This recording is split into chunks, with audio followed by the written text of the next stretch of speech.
मूर्ख बहू। एक था बनिया। एक बार वह व्यापार के लिए प्रदेश जाने लगा। जाते जाते अपनी बहू को बुलाकर उसने कहा, मैं प्रदेश जा रहा हूँ, तुम अच्छी तरह रहना, बच्चों को भी संभालना और अपनी सास का भी अपने बच्चों की तरह देखभाल करना। याद रखना, माँ से कोई काम मत करवाना। बहू ने बोला, ठीक है, मैं आपकी बात समझ गई, मैं वैसा ही करूँगी जैसा आपने बोला है।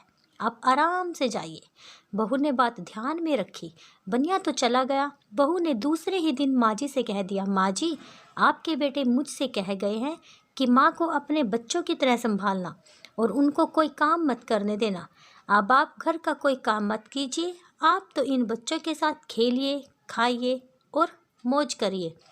माँ जी गहरी सोच में पड़ गई। फिर बोली, बहू ठीक है, अब मैं ऐसा ही करूँगी।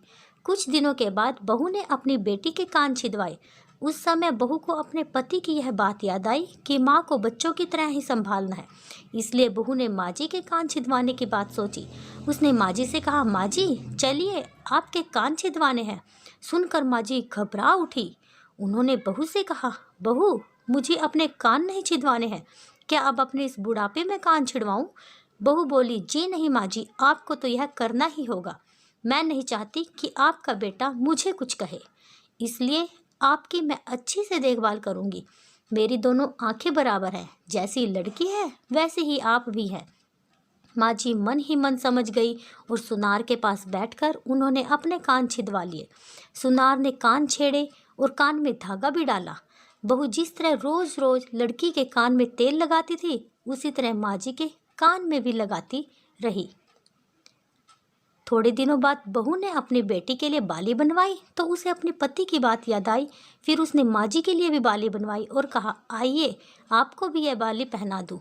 माँ जी ने कहा, बहू मुझको बाली क्यों पहनाती हो, मैं बूढ़ी हूँ, मुझे इसकी ज़रूरत नहीं है। बाली तुम अपनी बेटी को पहनाओ, मुझको नहीं पहननी है। लेकिन बहू नहीं मानी, ज़बरदस्ती करके माँ जी को बाली पहना ही दी। इसके पश्चात माँ जी छोटे बच्चों के साथ अपना मनोरंजन करती, घूमती, खेलती और कई तरह के मौज मस्ती करती। बहू ने एक बढ़िया दिन देखकर अपने बेटे की नाई से चोटी रखवा ली। फिर बहू को माँ जी की याद आ गई। माँ जी बच्चों के साथ खेल रही थी, उन्हें वहाँ से बुलवा लिया और कहा, माँ जी आइए, नाई के सामने बैठिए, अपने लड़के की तरह मुझे आपके सिर पर भी चोटी रखवानी है। जब गोविंद की चोटी रखवाई तो आपके क्यों ना रखवाऊं, इसलिए आप जल्दी आइए। माँ जी ने बहू को बहुत समझाया, पर बहू टस से मस न हुई। आखिर माँ जी नाई के सामने बैठी और उन्होंने अपने सिर पर चोटी रखवाई। बहू ने गोविंद को और माँ जी को जो बोला वही किया उनके साथ। बाद में बहू रोज माँ जी की चोटी में तेल डालती, चोटी गूंदती और सिर पर ओढ़नी डालकर माँ जी को बच्चों के साथ खेलने के लिए भेजती। जब खाने का समय होता तो बहू उनको आवाज़ देकर बुलाती। ऐसे ही रोज़ का हाल था।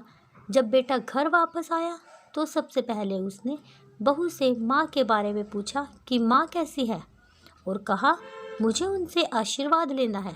बहू ने बताया, माँ जी तो बच्चों के साथ खेल रही है, यही कहीं होगी, आ जाएगी। बेटे ने पूछा, क्या कहती हो, माँ गली में खेलने गई है?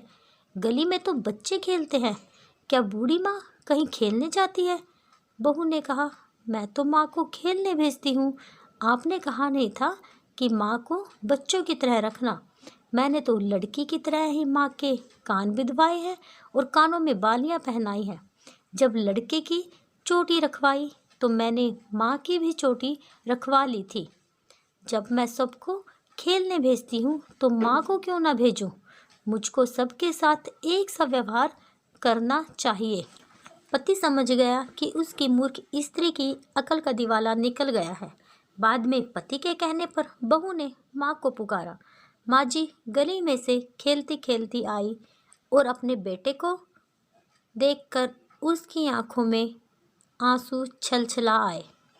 माँ की हालत देखकर बेटा भी दुखी हो उठा। बहू की मूर्खता के लिए बेटे ने माँ से माफ़ी मांगी और बहू को बड़ी उल्टी सीधी सुनाई। बहू की मूर्खता की वजह से माँ जी को कितना कुछ झेलना पड़ा। आशा करती हूँ मेरी ये कहानी आपको अच्छी लगी होगी। कृपा करके मेरी इस